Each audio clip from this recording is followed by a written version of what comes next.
कहानी की शुरुआत में हम देखते हैं मंगल ग्रह। इंसान इस ग्रह के बारे में इतना ही जानता है कि यह एक लाल ग्रह है जिसमें न जीवन है न हवा, लेकिन ऐसा नहीं है। इस ग्रह में हवा भी है और जीवन भी, और इस ग्रह का नाम है बारसूम। लेकिन ये ग्रह मर रहा है। एक शहर जिसका नाम है जोडांगा है, वो अपनी सेना के साथ बारसूम के लोगों को तबाह करने के लिए आगे बढ़ रहा है। यहाँ पर एक दूसरा राज्य भी है जिसका नाम है हीलियम, और हीलियम शहर जोडांगा को हजारों साल से कड़ी टक्कर दे रहा है, उसका मुकाबला कर रहा है। जब एक बार इन दोनों राज्यों के बीच में युद्ध चल रहा होता है, तभी जोडांगा के राजा सफ्थान के पास 3 लोग आते हैं। इनके हेड का नाम होता है शाम। शाम बहुत ही शक्तिशाली है। वो कहता है कि हम देवी इसिस के भक्त हैं और देवी इसिस ने तुम्हें इस शास्त्र का उपयोग करने के लिए चुना है। वे उसे एक पावर देते हैं जो बहुत ही शक्तिशाली है, और इस पावर का नाम है नवीकरण। शाम सफ्थान को कहता है कि हम जैसा कहेंगे अगर तुमने वैसा ही किया तो तुम इस प्लेनेट पर राज करोगे, और वो उनकी बात मान जाता है। शाम के पास ऐसी शक्तियां होती हैं कि वो कभी भी किसी का भी रूप धारण कर सकता है और वो किसी भी प्लेनेट पर जा सकता है। ये संपूर्ण ब्रह्मांड में रहते हैं और एक एक करके सभी ग्रहों का विनाश करते हैं। लेकिन यह विनाश अपने हाथों से नहीं करते, बल्कि उसी ग्रह के लोगों से करवाते हैं, और इस ग्रह के विनाश के लिए इन्होंने जोडांगा के राजा सफ्थान को चुना है। वे उसे नवीकरण की वह शक्ति देते हैं जिसके आगे कोई भी टिक नहीं सकता। वहीं पृथ्वी पर दिखाया जाता है कि ये वक्त है सन 1881 का, और यहाँ पर एक आदमी है जिसका नाम है John Carter. John Carter post office जाता है और अपने भांजे को वहां से एक लेटर लिखता है। वो कहता है कि मैं तुमसे मिलना चाहता हूँ, तुम जल्दी आ जाओ। दरअसल यहाँ पर जॉन कार्टर का कोई पीछा भी कर रहा होता है, और वो उस लेटर को पोस्ट करके वहां से निकल जाता है। जब उसके भतीजे एडगर को ये लेटर मिलता है तो वो जल्दी से वहां पे आ जाता है। लेकिन वहां आने के बाद उसे ये पता चलता है कि उसके अंकल जॉन कार्टर अचानक से कल रात को मर चुके हैं।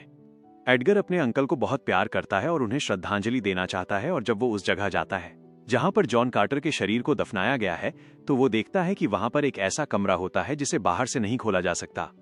जॉन कार्टर का आदमी बताता है कि इसे सिर्फ अंदर से खोला जा सकता है, और जॉन कार्टर के शरीर को हमने दफनाया नहीं है क्योंकि उनकी आखिरी इच्छा ये थी कि उनके शरीर को दफनाया न जाए और उन्हें खुले ताबूत में रखा जाए। इस कमरे को जहां पर उनका शरीर है उसे सिर्फ अंदर से खोला जा सकता है। अब यहाँ पर जॉन कार्टर का आदमी एडगर को उसके अंकल की एक डायरी देता है, और वो कहता है कि जॉन कार्टर ये चाहते थे कि इस डायरी को सिर्फ और सिर्फ तुम पढ़ो, शायद तुम्हारे सवालों के जवाब इसमें मिल जाएं। उसमें ये लिखा होता है कि जब मैं बचपन में तुम्हें कहानी सुनाता था तो तुम मेरी हर एक कहानी पर विश्वास करते थे। अब तुम बड़े हो चुके हो, लेकिन मैं चाहता हूं कि तुम मेरी इस कहानी पर भी विश्वास करो। और वो उस किताब को पढ़ना शुरू करता है। उसमें लिखा होता है कि आज से 13 साल पहले मैं एक सोने की गुफा ढूंढ रहा था जिसके बारे में मुझे पता चला था। तभी उसे कर्नल पावेल के आदमी अपने साथ बंदी बनाकर ले जाते हैं, क्योंकि वो चाहते हैं कि वो उनके लिए लड़े। क्योंकि जॉन कार्टर एक सिपाही था, वो वर्जीनिया से है, और पावेल चाहते हैं कि वो उनके साथ अपाचेस के खिलाफ लड़े। लेकिन जॉन कार्टर ऐसा नहीं करता और वहां से भाग जाता है। जब कर्नल पावेल उसका पीछा करते हैं तो सामने अपाचेस के लोग आ जाते हैं और वे इन पर हमला कर देते हैं। जॉन कार्टर और कर्नल पावेल दोनों वहां से भागने में कामयाब हो जाते हैं और वे एक गुफा में छुप जाते हैं। ये वही गुफा होती है जिसकी जॉन कार्टर को तलाश होती है। यहाँ पर चारों तरफ सोना ही सोना होता है। तभी वहां पर एक आदमी प्रकट होता है और वो जॉन कार्टर को मारने की कोशिश करता है, लेकिन इससे पहले कि वो जॉन कार्टर को मारता, जॉन कार्टर उसे मार देता है। ये थर्न होता है उन्हीं लोगों में से एक जो एक एक करके सभी ग्रहों को नष्ट कर देते हैं, जिन्होंने बारसूम में यानी कि मंगल ग्रह पर सफ्थान को नवीकरण की शक्ति दी होती है। जॉन कार्टर जब उसे मार देता है तो वो अपने गले से एक लॉकेट निकालकर एक्टिवेट करता है। उसमें नीली रोशनी जलना शुरू हो जाती है और वो हल्के से बोलता है बारसूम। लेकिन उससे पहले ही जॉन कार्टर उसके हाथ से वो लॉकेट ले लेता है और जॉन कार्टर खुद बारसूम बोलता है।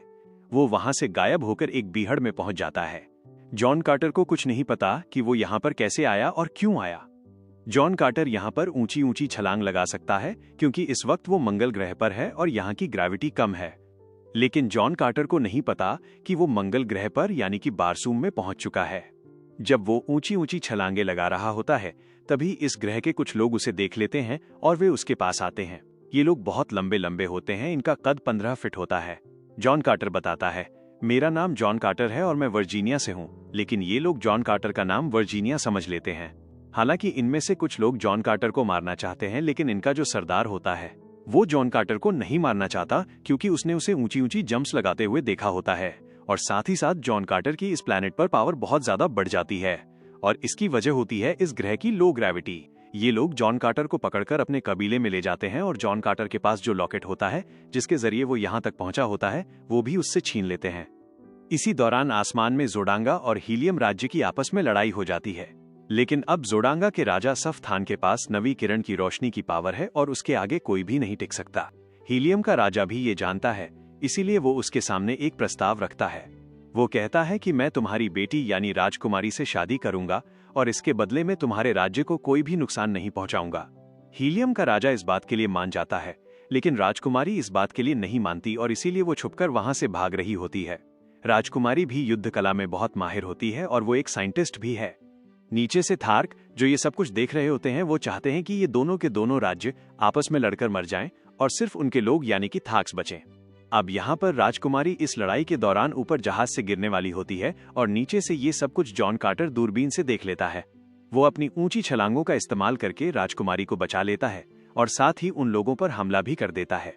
जब जोडांगा का राजा उस शक्ति से, जो उसे शाम ने दी थी, जिसे नवी किरण कहा जाता है, उससे हमला करने वाला होता है तो शाम उसे मना कर देता है। वो कहता है कि ये मुझे जिंदा चाहिए। जब जोडांगा का राजा जॉन कार्टर को अपनी गिरफ्त में लेने वाला होता है, तभी नीचे से थार्क्स उन पर गोलियां चलाना शुरू कर देते हैं। वो भी इस जंग में शामिल हो जाते हैं और उनकी गोलियों से बचकर जोडांगा के लोगों को अपनी जहाज लेकर वहां से भागना पड़ता है। थार्क्स इस बात से खुश हो जाते हैं कि उन्होंने जोडांगा को हरा दिया और वो कहते हैं कि अब जॉन कार्टर, जिसे वो वर्जीनिया कहते हैं, वो हमारे लिए लड़ेगा। लेकिन जॉन कार्टर मना कर देता है। वो कहता है, मैं किसी के लिए नहीं लड़ता। थार्क्स कहते हैं कि अगर तुमने हमारे लिए लड़ाई नहीं की तो हम इस लड़की को मार देंगे जो हीलियम की राजकुमारी है। लेकिन यहाँ पर किसी को पता नहीं होता कि ये हीलियम की राजकुमारी है, इसलिए जॉन कार्टर मान जाता है। अब यहाँ पर हीलियम की राजकुमारी जॉन कार्टर से पूछती है कि तुमने इस तरह से ऊंची छलांग लगाना कहाँ से सीखा। जॉन कार्टर कहता है कि मुझे नहीं पता, मेरी एक सोने की गुफा है, बस वो मुझे मिल जाए। यहाँ पर जॉन कार्टर को राजकुमारी के जरिए ये पता चलता है कि वो अब अर्थ पर नहीं है बल्कि वो मंगल ग्रह पर है। इस बात से वो हैरान होता है, लेकिन राजकुमारी उस पर यकीन नहीं करती। वो कहती है कि तुम करोड़ों मील अंतरिक्ष में यात्रा करके यहाँ तक कैसे पहुँचे। जॉन कार्टर उसे वो लॉकेट दिखाता है जिसकी मदद से वो यहाँ तक पहुँचा होता है। इसके बाद राजकुमारी, जॉन कार्टर और इस कबीले के सरदार की बेटी यहाँ के मंदिर में जाते हैं। इस मंदिर में बाहर के लोगों का जाना मना होता है और वहां पर उन्हें एक पवित्र नदी के बारे में पता चलता है और उन्हें ये भी पता चलता है कि यह एक मृत्यु द्वार है और हो सकता है कि जॉन कार्टर के वापसी का रास्ता यहीं से हो। ये तीनों के तीनों इस सफर पे आगे निकल जाते हैं। इसी सफर के दौरान जॉन कार्टर को ये भी पता चल जाता है कि ये जो हमारे साथ है ये हीलियम की राजकुमारी है और जोडांगा का राजा इसके साथ शादी करना चाहता था, इसीलिए वो वहां से भाग गई। अब ये तीनों के तीनों पवित्र नदी को पार करके उस जगह पर पहुंचते हैं जहां पर इन्हें पहुंचना था। वहां पहुंचकर ये देखते हैं कि वहां पर बहुत सारे बदलाव होना शुरू हो जाते हैं। यहाँ के लोग जिसे देवी का चमत्कार समझते हैं, बल्कि ये मशीनों का खेल होता है। यहाँ पर राजकुमारी को नवी किरण की शक्ति के बारे में भी पता चलता है जो जोडांगा के राजा के पास होती है। यहाँ पर राजकुमारी को ये भी पता चलता है कि थर्न्स, जिनके बारे में उन्होंने सिर्फ कहानियों में ही सुना था, वो भी असली होते हैं और उन्होंने ही जोडांगा के राजा को नवी किरण की शक्ति दी है। यहाँ पर उसे ये भी यकीन हो जाता है कि जॉन कार्टर सच बोल रहा है, वो वर्जीनिया का रहने वाला है और वो अर्थ से यहाँ पर आया है। साथ ही साथ इन्हें ये भी पता चलता है कि जॉन कार्टर को यहाँ पर एक टेलीग्राम की तरह भेजा गया है, यानी कि उसका असली शरीर अभी भी पृथ्वी पर है। पृथ्वी से यहाँ पर आने के लिए और यहाँ से पृथ्वी वापस जाने के लिए कुछ शब्द हैं जिन्हें इस लॉकेट के साथ बोलना होता है और इस तरह से आप एक ग्रह से दूसरे ग्रह की जर्नी कर सकते हो। लेकिन जो शब्द बोलने होते हैं उन शब्दों को ये पढ़ नहीं पा रहे होते, इसके लिए इन्हें किताबों की जरूरत होती है जो कि हीलियम की लाइब्रेरी में है। जब ये सब कुछ पढ़ रहे होते हैं तभी यहाँ पर शांग और उसके आदमी आ जाते हैं। शांग वो इंसान है जिसने जोडांगा को वो शक्ति दी है जिसे नवी किरण कहा जाता है और ये एक थर्न है, यानी कि ये किसी भी दुनिया में कभी भी आ जा सकता है। ये अपने लोगों से कहता है कि जाओ और राजकुमारी को जिंदा पकड़ लो और इस आदमी को भी जिसका नाम जॉन कार्टर है। वो जॉन कार्टर को पकड़ लेते हैं और राजकुमारी को भी बंदी बनाकर उसके महल में वापस भेज दिया जाता है। लेकिन इनकी जो तीसरी साथी होती है, जो पवित्र नदी को पार करवाकर इन्हें वहां तक ले गई होती है, वो जमीन के अंदर छुप जाती है और इस तरह से वो बच जाती है। वहीं अब महल में राजकुमारी जॉन कार्टर को, जो बंदी है, अपने आदमी को भिजवाकर उसे छुड़वाकर अपने पास बुला लेती है। जब जॉन कार्टर को ये पता चलता है कि राजकुमारी जोडांगा के राजा से शादी कर रही है तो इस बात से उसे हैरत होती है। वो कहता है कि तुम ऐसा क्यों कर रही हो। राजकुमारी कहती है कि तुम हीलियम के लोगों के लिए नहीं लड़ना चाहते, तुम पृथ्वी पर वापस जाना चाहते हो और मुझे लगता है कि मेरे लोगों के लिए यही सही होगा कि मैं जोडांगा के राजा से शादी कर लूं। वो उसका लॉकेट निकालकर उसे देती है। क्योंकि अब राजकुमारी को वो शब्द पता है जिससे वो अपनी दुनिया में यानी कि पृथ्वी पर वापस जा सकता है। राजकुमारी उसके हाथ में ताबीज रखती है और बोलती है, मेरे पीछे दोहराओ। वो उसके पीछे शब्द दोहराना शुरू करता है। तभी वहां दरवाजे पर कोई आ जाता है। राजकुमारी जॉन कार्टर को बोलती है कि जल्दी जल्दी करो, लेकिन वो आखिरी शब्द नहीं बोलता क्योंकि ये दोनों अब एक दूसरे से प्यार करते हैं। तभी दरवाजा खुलता है और जोडांगा का राजा, जिसकी राजकुमारी से शादी होने वाली है, वो वहां पर आ जाता है। लेकिन वो जॉन कार्टर को नहीं देख पाता क्योंकि वो छलांग लगाकर ऊपर दीवार पर बैठ जाता है। सब लोगों के जाने के बाद जब वो नीचे आता है तो वो देखता है कि उसके सामने एक औरत होती है। लेकिन ये औरत नहीं बल्कि शांग होता है। शांग कभी भी किसी का भी रूप धारण कर सकता है। ये वही है जिसने जोडांगा के राजा को नवीकरण की शक्ति दी है और ये कभी भी किसी भी प्लेनेट पर जा सकता है जो इस प्लेनेट को खत्म करना चाहते हैं। इन्हीं में से एक को मारकर जॉन कार्टर आज यहाँ इस प्लेनेट पर फंसा हुआ है। शांग अपनी नवीकरण की शक्ति से जॉन कार्टर को अपने वश में कर लेता है। वो एक किरण को उसके शरीर के अंदर डाल देता है जो कि पूरी तरह से शांग के कंट्रोल में होती है और कार्टर अब ना कहीं भाग सकता है ना कुछ कर सकता।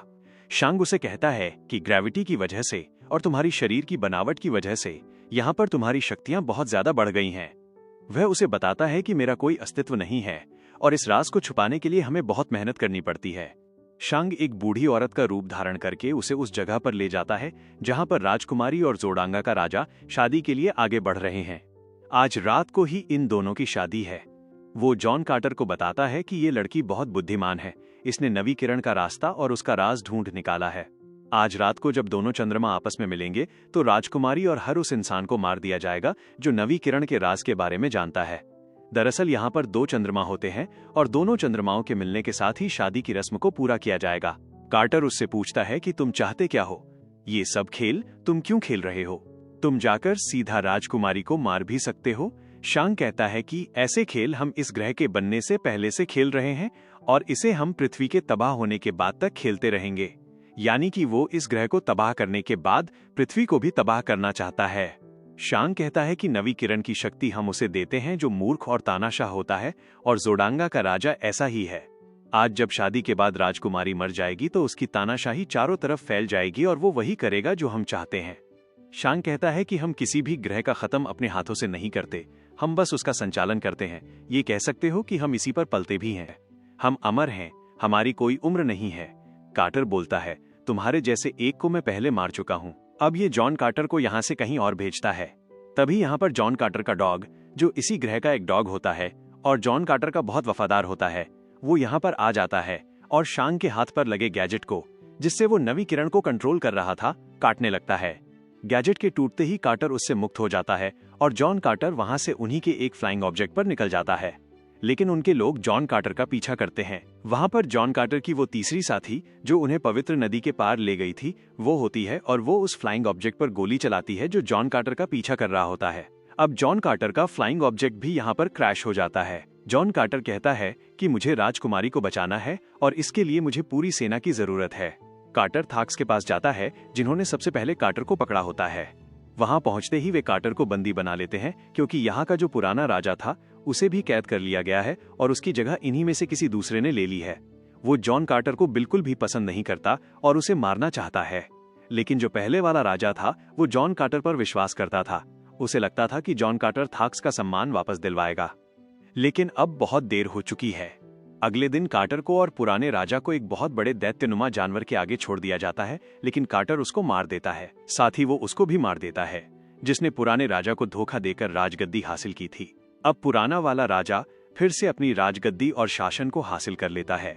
इसके बाद जॉन कार्टर किसी भी कीमत पर राजकुमारी को बचाना चाहता है। आज उसकी शादी जोडांगा के राजा से है और दोनों चंद्रमाओं के मिलन के साथ उनकी शादी हो जाएगी। इससे पहले कि उनकी शादी पूरी हो पाती, वहां पर कार्टर पहुंच जाता है और वो कहता है कि यह एक साजिश है। तुम्हारे राज्य यानी हीलियम को जोडांगा के सभी लोगों ने घेर लिया है और इस रस्म के खत्म होते ही वे हीलियम पर हमला कर देंगे। अब जोडांगा का राजा अपनी तलवार निकाल लेता है और यहाँ पर युद्ध शुरू हो जाता है। थाक्स भी यहाँ पर आ जाते हैं हीलियम राज्य की रक्षा करने के लिए और उनका साथ देने के लिए। हालांकि इनकी हजारों सालों से आपस में दुश्मनी है, लेकिन इस वक्त ये दोनों मिलकर जोडांगा के साथ लड़ना चाहते हैं और उसे खत्म करना चाहते हैं। वहीं कार्टर जोडांगा के राजा को मार देता है, पर शांग जो इस दुनिया को खत्म करना चाहता है और इसके बाद धरती को भी खत्म करना चाहता है, वो राजकुमारी का भेष धारण कर उसे अपनी तलवार की नोक पर ले लेता है। लेकिन राजकुमारी उससे उसके गैजेट को छीन लेती है, जिससे वो नवीकरण को कंट्रोल करता है। वो उसे छीन कर फेंक देती है, लेकिन शांग उसे दोबारा हासिल कर लेता है और इससे पहले कि कार्टर उसे मारता वो वहां से गायब हो जाता है, यानी कि वो अब वहां से जा चुका है। इसके बाद जॉन कार्टर और राजकुमारी की शादी हो जाती है। शादी की पहली रात को ही शांग वहां पर भेष बदल कर आता है और वो कार्टर के सीने पर हाथ लगाकर उन लाइनों को पढ़ता है जिससे वो वापस अपनी दुनिया में जा सकता है, और वो कार्टर को वापस अर्थ पर भेज देता है। जब कार्टर को होश आता है तो वो उसी सोने वाली गुफा में होता है जिसकी वो तलाश कर रहा था और जहां पर उसने एक थर्न को मारा था, जिसकी वजह से वो मंगल ग्रह पर पहुंच गया था। वो वापस जाना चाहता है क्योंकि उसकी पत्नी मंगल ग्रह पर है, लेकिन वापस जाने के लिए उसके पास वो गैजेट नहीं होता जिसके जरिए वो वहां तक जा सकता है। अगले 10 सालों तक जॉन कार्टर उस गैजेट की तलाश करता है, क्योंकि थर्न जिस तरह से मंगल ग्रह पर रहते हैं उसी तरह से पृथ्वी पर भी रहते होंगे। 10 सालों की खोज के बाद उसे वो गैजेट मिल जाता है। अभी तक की सारी कहानी जॉन कार्टर का भांजा एडगर डायरी में पढ़ रहा होता है। वो जॉन कार्टर की डायरी में ये भी पढ़ता है कि अब तुम मेरी मौत की वजह समझ गए होंगे। क्यों मैंने अपने शरीर को दफनाने से मना किया, क्यों मैंने अपने शरीर को सुरक्षित रखा, क्योंकि अगर मेरा शरीर यहाँ पर नष्ट कर दिया गया तो वह मंगल ग्रह पर भी नष्ट हो जाएगा, और जहाँ पर मेरा शरीर रखा गया है उस दरवाजे को खोलने की चाबी तुम हो। डायरी में लिखा होता है कि जब तुम ये डायरी पढ़ रहे होंगे तो हो सकता है कि थर्न मेरे शरीर को नष्ट करने की कोशिश करें और मेरे शरीर की रक्षा अब तुम्हारे हाथ में है। एडगर उसी तरफ भागता है जहां पर जॉन कार्टर का शरीर है और वो देखता है कि वहां दरवाजे पर कुछ अल्फाबेट होते हैं। वो अपना नाम वहां पर लिखता है एडगार, लेकिन दरवाजा नहीं खुलता। तभी उसे याद आता है कि जॉन कार्टर उसे कभी भी एडगर नहीं बुलाते थे, वो उसे एनेड कहते थे। जब वो दरवाजे पर एनईडी प्रेस करता है तो दरवाजा खुल जाता है। तभी पीछे से एक आदमी एडगर को मारने की कोशिश करता है, लेकिन इससे पहले कि वो एडगर को मारता एक गोली चलती है और वो आदमी मर जाता है। जब एडगर पीछे देखता है तो जॉन कार्टर जिंदा होता है। वो उस मरे हुए आदमी के पास जाता है और उसके कोट के अंदर से उस गैजेट को निकालता है जिससे वो यहाँ से मंगल ग्रह पे जा सकता है। दरअसल जॉन कार्टर को ये गैजेट कभी मिला ही नहीं होता। ये आदमी जो नीचे मरा हुआ है ये शांग होता है। इसे लगता था कि जॉन कार्टर को वो गैजेट मिल चुका है और वो उसे वापस हासिल करना चाहता था, साथ ही जॉन कार्टर के शरीर को हमेशा के लिए नष्ट करना चाहता था। जॉन कार्टर इस बात को जानता था कि जब शांग को ये पता चलेगा कि मुझे वो गैजेट मिल चुका है तो वो मुझ तक पहुंचने की कोशिश जरूर करेगा। ऐसा ही होता है और इसीलिए जॉन कार्टर अपने मकसद में कामयाब हो जाता है। अब उसके पास वो गैजेट है जिससे वो मंगल ग्रह पर जा सकता है। वो एडगर को कहता है कि जिंदगी में कोई लक्ष्य बनाओ, कोई किताब लिखो या किसी से प्यार करो। इसके बाद वो उसी जगह चला जाता है जो उसने अपने शरीर के लिए सुरक्षित बनाई होती है, और उस गैजेट की मदद से वो एक बार फिर से मंगल ग्रह पर चला जाता है। इसी के साथ ये कहानी और ये फिल्म यहीं पर खत्म हो जाती है।